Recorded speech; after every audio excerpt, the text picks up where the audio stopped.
अस्सलाम वालेकुम नाज़रीन, प्रोग्राम हादी सेहत में वेलकम। मेरा नाम हकीम नासिर अली मिन्हास है। उम्मीद करता हूँ आप सब खैरियत से होंगे। नाज़रीन, आज आपको जिस मर्दाना बीमारी के बारे में बताऊँगा वो है वेरिकोसील। वेरिकोसील क्या है, इसके कितने ग्रेड्स होते हैं, इसके असबाब और अलामात क्या हैं और तिब में इसका इलाज क्या है। वेरिकोसील एक ऐसा मर्ज़ है जिसकी वजह से बहुत से मर्द बांझपन का शिकार हो जाते हैं और औलाद पैदा करने के काबिल नहीं रहते। नाज़रीन, जैसे कि आप जानते हैं कि मर्दों के अंदर टेस्टिकल्स मौजूद होते हैं, एक दाएं जानिब होता है, एक बाएं जानिब होता है। ये टेस्टिकल्स एक थैली के अंदर मौजूद होते हैं जिसे हम स्कॉटम कहते हैं। वेरिकोसील से मुराद टेस्टिकल्स के गिर्द जो स्कॉटम के साथ वेन्स होती है उनका फूल जाना है।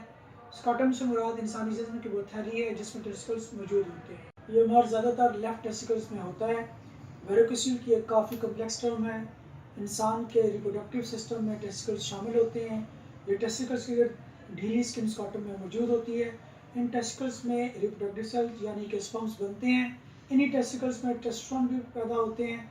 ये टेस्टोस्टेरोन अपने मसल्स की ताकत और सेक्सुअल कुव्वत के लिए इस्तेमाल होते हैं।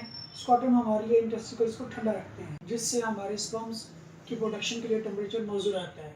हर स्कॉटम टेस्टिकल्स के अंदर स्पर्मेटिक कॉर्ड के जरिए लटके होते हैं और स्पर्मेटिक कॉर्ड के अंदर काफ़ी वेन्स होती हैं।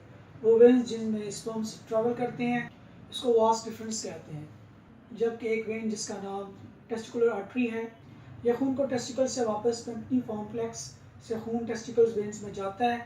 वेन्स में वन वे वॉल्स सेल्स होते हैं जो कि खून को वापस टेस्टिकल्स में जाने से रोकते हैं।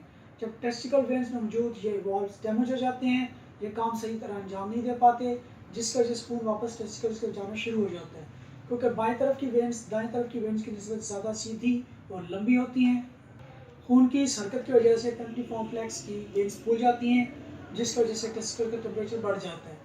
टेस्टिकल्स के लिए स्पर्म की प्रोडक्शन मुश्किल हो जाती है जो कि मर्दाना बांझपन का बाइस बनती है। स्पर्म के अलावा यह टेस्टोस्टेरोन की तादाद को भी कम कर देती है जिसकी वजह से आप कई सेक्सुअल मसाइल का शिकार हो जाते हैं। वेरिकोसील स्पर्म की तादाद और मिकदार दोनों पर असर करता है। टेस्टिकल्स को एक खास मकसद के तहत जिस्म से बाहर रखा गया है क्योंकि इंसानी जिस्म का दर्जा हरारत ज़्यादा होता है, जबकि इसके मुकाबले में टेस्टिकल का दर्जा हरारत बाकी जिस्म से 1 से 2 सेंटीग्रेड कम होता है। नाज़रीन, आप बात करते हैं वेरिकोसील के ग्रेड्स के बारे में। वेरिकोसील के 5 ग्रेड्स होते हैं। सबसे पहले बात करते हैं ग्रेड 1 के बारे में। ग्रेड 1 वेरिकोसील में जोर लगाने पर टेस्टिकल्स में नसों के अंदर खून का दौरानिया रिवर्स नहीं होता। अगर लेटने या खड़े होने पर दोनों सूरतों में वेरिकोसील नज़र ना आए और ना ही मालिश को महसूस हो तो वो ग्रेड 1 वेरिकोसील है। ग्रेड 2 अगर लेटने पर वेरिकोसील महसूस नहीं होता और खड़े होने पर वेरिकोसील महसूस होता हो तो वो ग्रेड 2 है। ग्रेड 3 अगर लेटने और खड़े होने दोनों सूरतों में वेरिकोसील महसूस हो तो वो ग्रेड 3 है। अगर वेरिकोसील की वेन्स में सोजन है, अगर लेटने या खड़े होने पर दोनों सूरतों में वेरिकोसील की जो वेन्स हैं अगर इनका डायमीटर 2 mm से ऊपर है वो वेरिकोसील ग्रेड 3 या 4 है। अगर वेरिकोसील में जोर लगाने पर टेस्टिकल में नसों के अंदर खून का दौरानिया रिवर्स होता है तो ये हायर वेरिकोसील के ग्रेड 3 या 4 में चला जाता है। ग्रेड 4 अगर लेटने और खड़े होने पर दोनों वेन्स नज़र आती हैं और हाथ लगाने पर महसूस होती हैं तो वो ग्रेड 4 है। ग्रेड 5 अगर टेस्टिकल का साइज़ छोटा हो गया तो इसको ग्रेड 5 कहा जाता है। ऐसी किसी भी सूरत में फ़ौरन अपने स्पर्म का टेस्ट करवाएं या फिर टेस्टोस्टेरोन लेवल चेक करवाएं। वेरिकोसील की मंदरजा झैल अलामात हैं टेस्टिकल्स में दर्द होना, टेस्टिकल्स में चुभन का होना, टेस्टिकल्स की थैली के नज़दीक सोजन, स्कॉटम के अंदर वेन्स का फूल जाना, टेस्टिकल्स का सिकुड़ जाना। इस बीमारी में खुशी के ऊपर एक उभार सा मालूम होता है जो नीचे से खुला हुआ और ऊपर से तंग और गिरादार होता है। मरीज़ चिड़चिड़ापन का शिकार हो जाता है, मरीज़ डिप्रेशन में चला जाता है। वह नाज़रीन, आप वेरिकोसील के असबाब के बारे में बात करते हैं। 15 से 30 साल के दरमियान मर्दों को वेरिकोसील होने के इम्कानात ज़्यादा होते हैं। जो मर्द ज़्यादा वज़न उठाते हैं उनको ये मर्ज ज़्यादा होता है। ज़्यादा वज़न उठाने से बाईजानिब की टेस्टिकल की वेन्स पर ज़्यादा इफेक्ट होता है।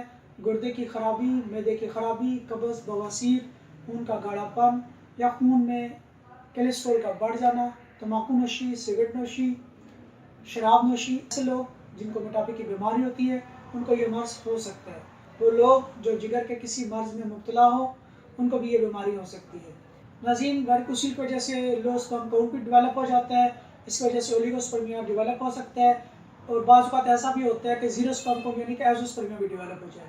नाज़रीन, मैं आपको ये कहना चाहूँगा कि में वेरिकोसील का तरीका इलाज नहायत मौसर और पुरअसर है जो कि वेरिकोसील को मुकम्मल ख़त्मा कर देता है। कुदरती तरीका इलाज ही ऐसा इलाज है जिसके रिजल्ट मुस्तकिल हैं। हादिद वाहना पर मेडिकल रिपोर्ट्स की मदद से मरीज़ में मर्ज़ की तशख़ीस की जाती है और मरीज़ में वेरिकोसील की नोयत को मालूम किया जाता है। हादिद वाहना पर बगैर ऑपरेशन वेरिकोसील का 100% इलाज मुमकिन है। हादिद वाहना पर वेरिकोसील के असल असबाब को नज़र रखकर इसका इलाज किया जाता है। वेरिकोसील के इलाज के बाद ओलिगोस्पर्मिया और नेक्रोस्पर्मिया की बीमारी से निजात हासिल हो जाती है।